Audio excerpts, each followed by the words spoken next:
샬롬 류 선생의 구속사 천국열차 유도순 목사님의 신구약 성경 파노라마를 낭독하는 시간입니다. 지금은 예레미야 파노라마 38장입니다. 청종하면 살리라. 요절은 17절 예레미야가 시드기야에게 이르되 만군의 하나님이신 이스라엘의 하나님 여호와께서 이같이 말씀하시되 너가 만일 바벨론 왕의 방백들에게 항복하면 너의 생명이 살겠고 이 성이 불사름을 입지 아니하겠고 너와 너의 가족이 살려니와. 다음 장에서 예루살렘 성이 함락되어 불사름을 당하게 되고 시드기야는 비참한 말로를 맞이하게 됩니다. 그렇다면 38장을 통해서 하시고자 하는 말씀이 무엇일까요? 2절에도 항복하여 피해를 최소화하라고 마지막 자비를 베푸시는 것입니다. 이제 죄로 말미암은 징벌은 만회할 수 없게 되었습니다. 역대하 36장 16절 이 시점에서 선지자가 간곡히 바라는 것은 너희는 매를 순히 받고 그것을 정하신 자를 순종할지니라는 것뿐입니다. 미가서 6장 9절 그러나 우유부단한 시드기야는 마지막 자비마저 놓치고 말았던 것입니다. 이를 두 단원으로 나누어 상고하겠습니다. 첫째 단원 1절에서 13절 진흙 구덩이에 던져진 말씀. 둘째 단원 14절에서 28절 다시 왕 앞에 선 말씀. 첫째 단원 1절에서 6절 진흙 구덩이에 던져진 말씀. 여호와께서 이같이 말씀하시되 이 성에 머무는 자는 칼과 기근과 연병에 죽으리라.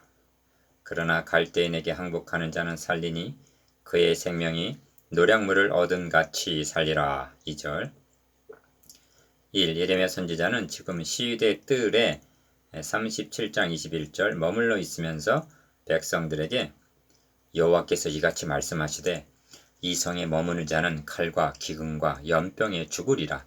그러나 갈대아인에게 항복하는 자는 살리니 하고 2절 외치고 있습니다. 회개하기에는 이미 때가 늦었고 징벌은 피할 길이 없는 기정사실이라면 피해를 최소화하는 길밖에는 다른 방책이란 없기 때문입니다. 이 말을 들은 방백들은 1절 예레미야의 입을 막기 위해서 왕께 고하되 이 사람이 백성의 평안을 구치하냐 하고 해를 구하오니 청컨대 이 사람을 죽이소서. 그가 이같이 말하여 이 성에 남은 군사의 손과 모든 백성의 손을 약하게 하나이다 하고 4절 상소를 합니다. 3. 그리하여 결국 그들이 예레미야를 취하여 시위대 뜰에 있는 왕의 아들 말기야의 구덩이에 던져 넣을 때에 예레미야를 줄로 달아 내리웠는데 그 구덩이에는 물이 없고 진흙뿐이므로 예레미야가 진흙 중에 빠졌더라 합니다. 6절 왜 이렇게 하였습니까? 말씀을 전하지 못하게 하기 위해서입니다. 그러므로 그들은 하나님의 말씀을 진흙 구덩이에 던진 셈입니다. 이방인에 의하여 구출된 예레미야. 4. 왕궁 환관 구수인 에벤멜렉이 백성들이 예레미야를 구덩이에 던져 넣었음을 듣고 왕에게 나아가 고합니다. 7절 8절 내 주 왕이여 저 사람들이 선지자 예레미야에게 행한 모든 일은 악하나이다. 성중에 떡이 떨어졌거늘 그들이 그를 구덩이에 던져 넣었으니 그가 거기서 주려 죽으리이다. 9절 시드기야 왕은 예레미야를 죽이라고 상소하는 백성들에게 보라 그가 너희 손에 있느니라. 그러니까 마음대로 하라. 왕은 조금 더 너희를 거스릴 수 없느니라 하고 말했습니다. 5절 이는 왕의 권위보다 방백들의 위세가 등등함을 말해줍니다. 이런 상황에서 일개 환관이 왕께 나아가서 왕도 거스릴 수 없다는 방백들을 가리켜 저 사람들이 예레미야에게 행한 모든 일은 악한 일이라고 말한다는 것은 죽음을 각오하고 한 말이나 다름이 없다 하겠습니다. 5. 왕이 30명을 데리고 가서 선지자 예레미야의 죽기 전에 그를 구덩이에서 끌어내라 한 것은 10절 방백들의 방해 공작을 방비하기 위함으로 여겨집니다. 그들이 줄로 예레미야를 구덩이에서 끌어낸지라 예레미야가 시위대 뜰에 머무니라. 13절 6. 이방인 에벤멜렉에 의하여 구출함을 받은 예레미야는 어디에 머물고 있습니까? 시위대 뜰에 머무니라는 말씀을 주목하시기 바랍니다. 구덩이에서 구출된 것을 방백들이 알면 무사치 못할 것을 뻔히 알면서도 피하려 하지 않고 말씀을 증거하던 제 자리로 돌아간 것입니다. 37장 21절 시위대 뜰은 예루살렘이 멸망하고 하나님의 성전이 불타기 전에 마지막으로 하나님의 말씀이 선포된 강단이었던 것입니다. 하나님은 이 일에 이방인인 에벤멜렉을 들어 쓰셨습니다. 이 점을 다음 단원에서 보게 될 것입니다. 둘째 단원 14절에서 28절 다시 왕 앞에 선 말씀. 시드기야가 왕이 보내어 선지자 예레미야를 여호와의 집 제3문으로 데려오게 하고 왕이 예레미야에게 이르되 내가 너에게 한 일을 물으리니 이르호도 내게 숨기지 말라. 14절 예레미야는 대답하기에 앞서서 두 가지를 다짐합니다. 기억, 내가 이 일을 왕에게 아시게 하여도 왕이 단정코 나를 죽이지 아니하시리까? 15절 상반절 니은 가령 내가 왕을 권한다 할지라도 왕이 듣지 아니하시리이다 하고 말합니다. 15절 하반절 선지자는 어찌하여 먼저 이렇게 말하고 있는 것일까? 죽음이 두려워서일까요? 그럴 수도 있을 것입니다. 그러나 이는 자신이 이제 하는 말이 죽음의 위험까지를 무릅쓰고 하는 진실된 하나님의 말씀임을 강조하기 위해서인 것입니다. 1.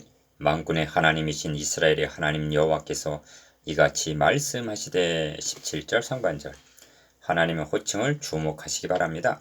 만군의 하나님 이스라엘의 하나님 여호와 얼마나 장엄하고도 엄숙한 호칭입니까?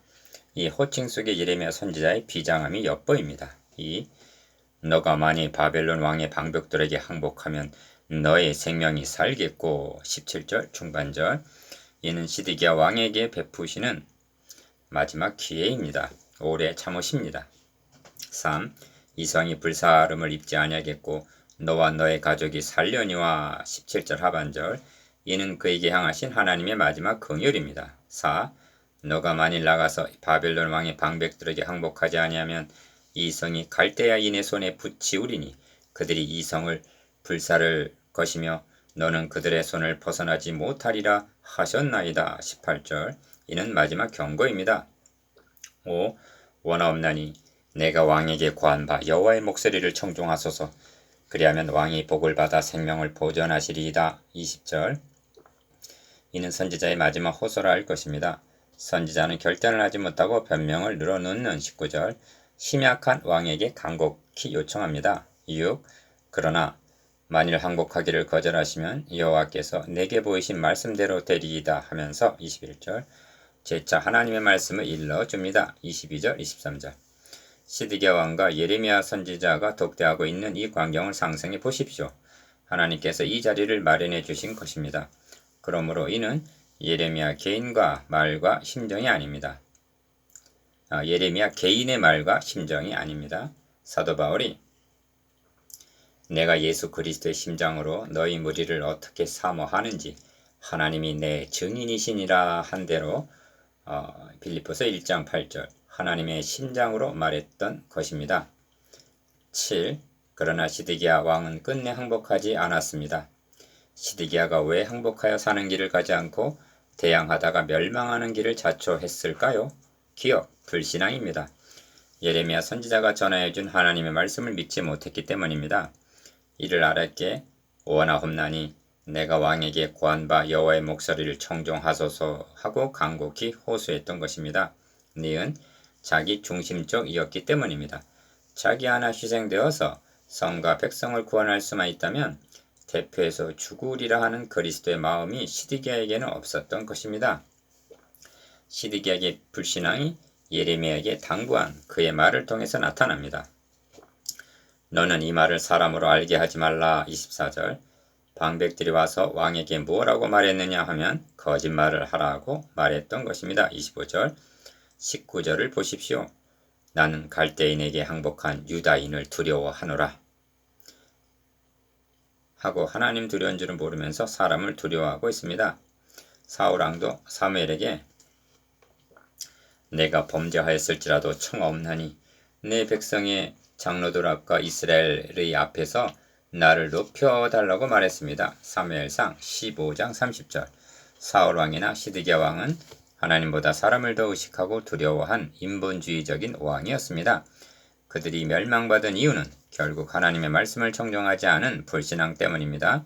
시드기야 왕은 하나님께서 마련해 주신 마지막 기회, 마지막 자비, 마지막 긍휼마저 놓치고 말았습니다. 다음 장에서 그의 참혹한 모습을 대하게 될 것입니다. 여러분, 우리는 어떠합니까? 하나님과 사람, 어느 편을 더 의식하고 두려워하고 있습니까?